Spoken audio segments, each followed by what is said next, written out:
Last time on The Master. Unlikable hero Max gets thrown out of windows and kisses a very uncomfortable Demi Moore. He joins up with the American Ninja. No, the other American Ninja. To help him track down his missing daughter while being chased by the evil assassin, Okasa. Oh, and, last episode, Max totally murdered a guy. McAllister is continuing with Max's ninja training by putting him on a tightrope. I'm thinking this means he'll have to walk a tightrope before the episode's over. My daughter knows breakdancing! Meanwhile, at the overdressed strip club... Look at this place. 4 in the morning and it's still jumping. 4 a.m.? How starved are these people for entertainment? Jill is sad because she wishes she could dance, or because she really wants that leotard. This is Kelly Patterson, the breakdancing champ. Charlie Patterson, the owner of the club, shows his moves. The breakdancing champion, huh? This is less breakin' and more flash dance. McAllister goes to talk to Mr. Patterson.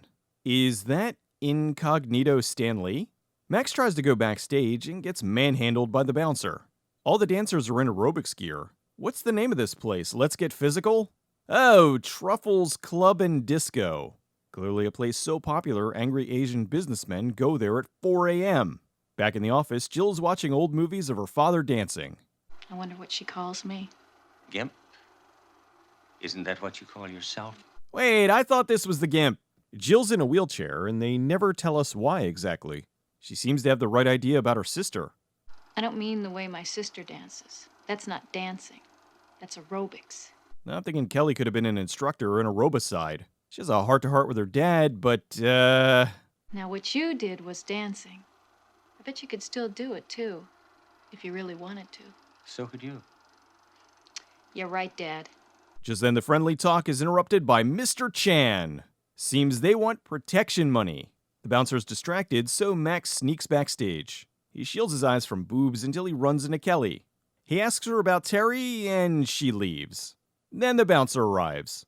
Oh God, where's a window when you need one? Max fights off the guy. Sure. McAllister stops the bad guys, and then this music doesn't match the tone of this scene. The night is always with us, Master.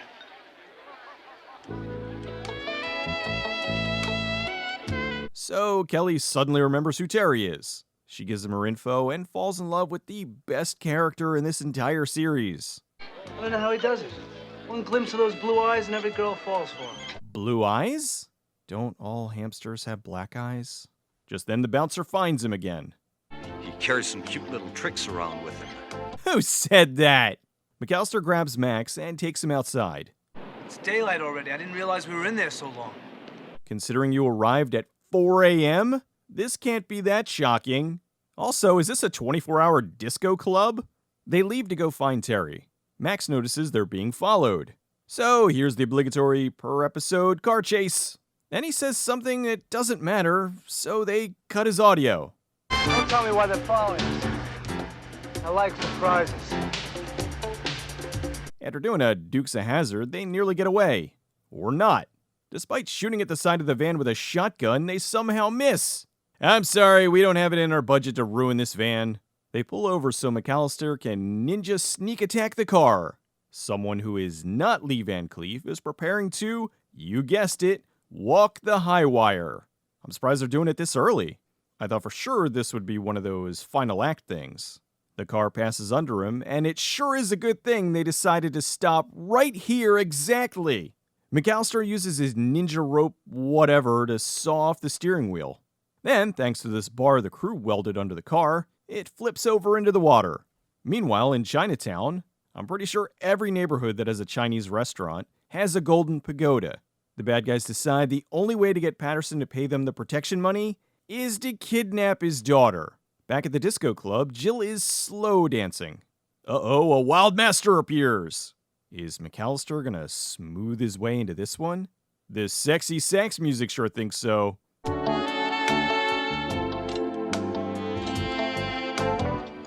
Jill gets up to walk, but oh no, that's terrible. McAllister then uses his ninja magic to help Jill walk.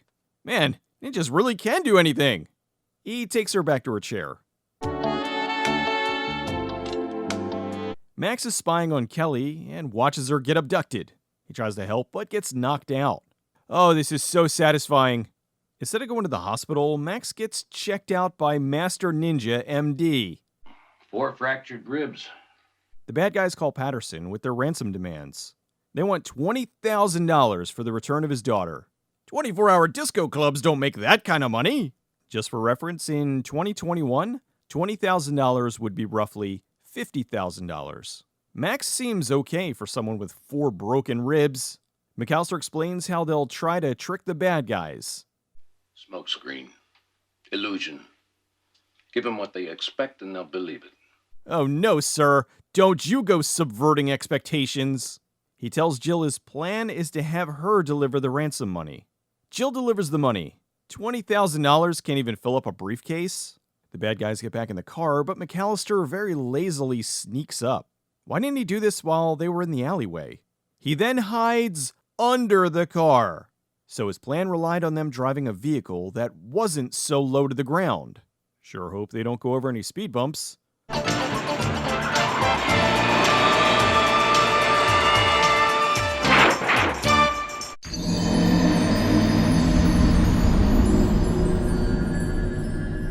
The bad guys call Patterson, and now they also want the club.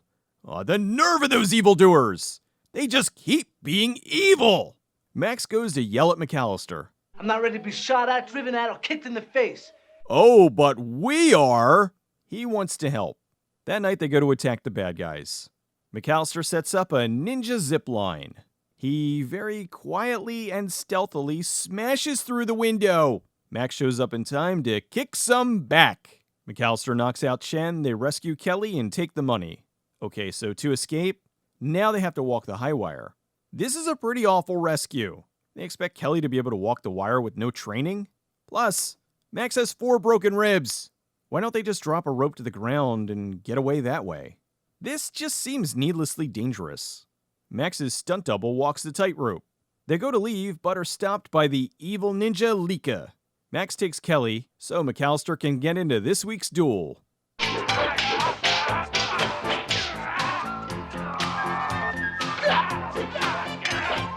Continuity editor, what are you doing? McAllister fakes out the ninja, who electrocutes himself. That night, after the victory, they close the disco to watch old movies with friends and family. As a birthday present to Mr. Patterson, Jill shows him she can now walk thanks to ninja magic. She can even dance a little. Aw, that's sweet. Kelly tells McAllister the Terry she knew isn't his daughter. Everybody's partying and happy. That is until Mr. Chen sends his goons in to burn the place down after McAllister leaves. Episode 2 At a Time Step aired back on January 27th, 1984. Charlie Collins played Mr. Patterson. He was a professionally trained dancer who performed on Broadway and even some small dance films like Dancing Pirate. The old movie they show in the episode was footage from Dancing Pirate, which showed the actor dancing. Lori Lethin played Jill. She acted in a few TV shows and movies like Bloody Birthday and Return to Horror High, as well as the made-for-TV drama The Day After. She retired from acting in 1999 and went back to school to get a degree in clinical psychology. Brian Tochi played Mr. Chan. He had a few high-profile gigs in the 80s. He was Takashi in Revenge of the Nerds and Nogata in Police Academy 3. He was also the voice of Leonardo in the original Teenage Mutant Ninja Turtle trilogy. He's since moved on to voice acting in everything from Saints Row 2 to World of Warcraft. The Master Episode 2 was fun. Not as action-packed as the pilot, but not a steep drop off a cliff in terms of quality. As I said before, I'll do a more in-depth overview of the series when I get to the final episode. I'm just bummed we never saw McAllister get up in disco. But I guess the world just wasn't ready to see a ninja get down. That would be like 7 years later.